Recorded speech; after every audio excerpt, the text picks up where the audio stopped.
अगर मैं आपको बोलूं कि कभी-कभी आपका दिमाग आपको एक ऐसा मोमेंट फील कराता है जो रियलिटी में कभी हुआ ही नहीं, एक ऐसा एक्सपीरियंस जो पहली बार हो रहा होता है, पर फिर भी आपको लगता है कि ये सीन पहले भी बिल्कुल ऐसे ही हुआ है, तो ये स्ट्रेंज फीलिंग डेजा वू कहलाती है। दुनिया भर में हर 3 में से 2 लोग लाइफ में एटलीस्ट एक बार इसको फील करते हैं। डेजा वू एक फ्रेंच वर्ड है जिसका मतलब होता है ऑलरेडी सीन, मतलब आपको लगता है कि प्रेजेंट मोमेंट पास्ट में हो चुका है, जबकि रियलिटी में ऐसा कुछ नहीं होता। साइंस के अकॉर्डिंग ये कोई मैजिक, पास्ट लाइफ का सिग्नल या यूनिवर्स का हिंट नहीं होता, ये सिर्फ एक ब्रेन ग्लिच होता है। न्यूरोसाइंस के हिसाब से डेजा वू तब होता है जब ब्रेन प्रेजेंट मोमेंट को गलती से एक पुरानी मेमोरी की तरह ट्रीट कर लेता है। नॉर्मली इंफॉर्मेशन पहली शॉर्ट टर्म मेमोरी में जाती है और फिर लॉन्ग टर्म में स्टोर होती है, लेकिन डेजा वू के टाइम इस प्रोसेसिंग में एक माइक्रोसेकंड का डिले, ओवरलैप या ग्लिच होता है, जिससे ब्रेन प्रेजेंट मोमेंट को लॉन्ग टर्म मेमोरी जैसे फील कराता है। इसको मेमोरी प्रोसेसिंग ग्लिच थ्योरी कहते हैं और ये सबसे ज्यादा साइंटिफिकली एक्सेप्टेड एक्सप्लेनेशन है। एक और थ्योरी कहती है कि ब्रेन में 2 सिस्टम्स होते हैं, फेमिलियरिटी सिस्टम और रिकलेक्शन सिस्टम। फेमिलियरिटी सिस्टम बताता है कि कोई चीज पहले देखी हुई लग रही है और रिकलेक्शन सिस्टम एग्जैक्ट मेमोरी याद करता है।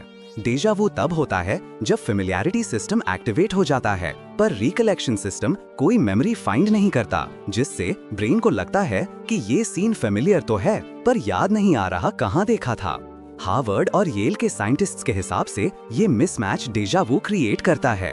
एक थर्ड एक्सप्लेनेशन है neural misfire theory. Human brain में मिलियंस न्यूरॉन्स होते हैं जो हर सेकंड इलेक्ट्रिक सिग्नल्स एक्सचेंज करते हैं।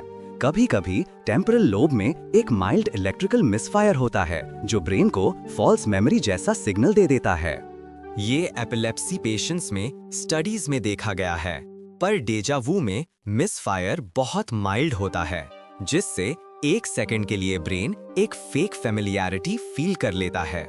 एक और एक्सप्लेनेशन है पैटर्न रिकॉग्निशन थ्योरी, जिसमें ब्रेन करंट सिचुएशन में कोई छोटी सी डिटेल जैसे लाइटिंग, स्मेल या एनवायरनमेंट पास्ट के किसी सीन से मैच कर देता है और उस एक छोटी सिमिलैरिटी के बेस पर पूरा मोमेंट को फेमिलियर डिक्लेयर कर देता है। स्टैनफोर्ड के स्लीप साइंटिस्ट्स कहते हैं कि हम ड्रीम्स में बहुत सारी रैंडम सिचुएशंस देखते हैं जो कॉन्शियस माइंड में याद नहीं रहती पर सब कॉन्शियस मेमोरी में स्टोर हो जाती हैं। जब रियलिटी में कोई सिमिलर स्मेल, साउंड या सीन रिपीट होता है, सब कॉन्शियस मेमोरी एक्टिवेट हो जाती है, जिससे डेजा वू फील होता है। एक और थ्योरी कहती है कि सेंसरी इंफॉर्मेशन ब्रेन तक स्लाइटली डिफरेंट टाइमिंग्स में पहुंचती है और अगर एक ही चीज 2 माइक्रोसेकंड गैप से प्रोसेस होती है तो सेकंड प्रोसेसिंग मेमोरी जैसी फील होती है। रिसर्च के हिसाब से डेजा वू 15-30 साल के यंग लोगों में ज्यादा होता है। Stress, lack of sleep, fatigue, travel, anxiety और इंफॉर्मेशन ओवरलोड इसे ट्रिगर करते हैं। ये बिल्कुल हार्मफुल नहीं होता जब तक ये बहुत फ्रीक्वेंटली ना हो। अगर किसी को महीने में कई बार डेजा वू होता है तो वो न्यूरोलॉजिकल कंडीशंस का साइन हो सकता है, लेकिन नॉर्मल लोगों में ओकेजनल डेजा वू एक हेल्दी ब्रेन फंक्शन माना जाता है।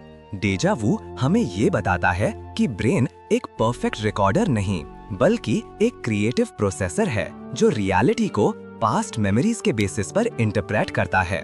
जब ब्रेन को लगता है कि करंट मोमेंट किसी पैटर्न से मैच हो रहा है या मेमोरी सिस्टम्स में टाइमिंग मिसमैच हो रहा है, तब वो एक फॉल्स फेमिलियरिटी क्रिएट कर देता है।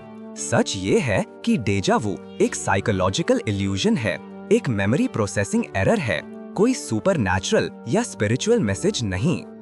और ये एक पावरफुल प्रूफ है कि ह्यूमन माइंड रियलिटी को डायरेक्ट नहीं देख रहा होता, बल्कि अपने इंटरनल सिस्टम्स के थ्रू फिल्टर करके देख रहा होता है। अगर आपको ये साइंटिफिक एक्सप्लेनेशन इंटरेस्टिंग लगा और आप ऐसे ही और माइंड ओपनिंग फैक्ट्स देखना चाहते हो तो लाइक, शेयर और सब्सक्राइब जरूर करें। ये था brain bridge, where your mind meets the truth.